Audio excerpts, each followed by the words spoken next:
nating galawin dito is ito. Punta yan dyan, tapos dito.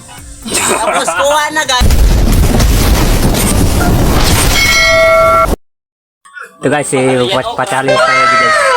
Pag makuha niya, may 20 pieces. Nice.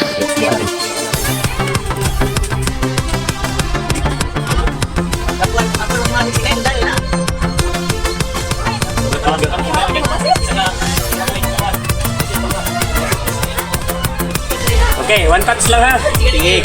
Basta may ito sa ibaw. One touch lang.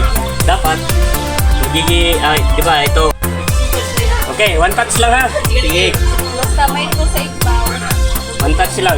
Dapat di ba ito? 1, 2, 3, 4. Yan ko, dali. Dapat ito malipat doon. Kailangan maging apat to dito. Eh, ano natin dito? Tapos kailangan ito siya magkaparehas hindi yan din. Kaparehas lang ba? 1, 2, 3, 4. Diba apat to dito? Dapat dito magiging apat dito. Mag-apat dito, tapos dito. Mag-apat-apat. Tagalog siya mga kabuang. Kanyakan to. Kailangan itong piso itong isa dapat dito sa una. Tagalog naman ang mananap.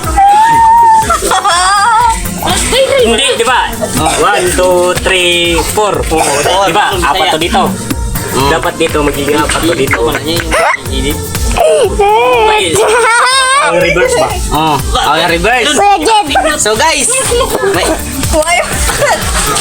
Pindot ka na! i-reverse daw sabi ni Kuya.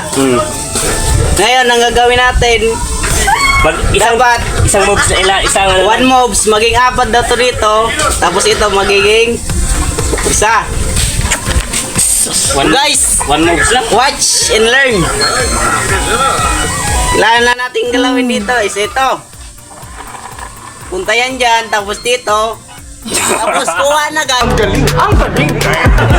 Guys, 20 agad. Kuha na nakita na hindi pwede. Easy ka.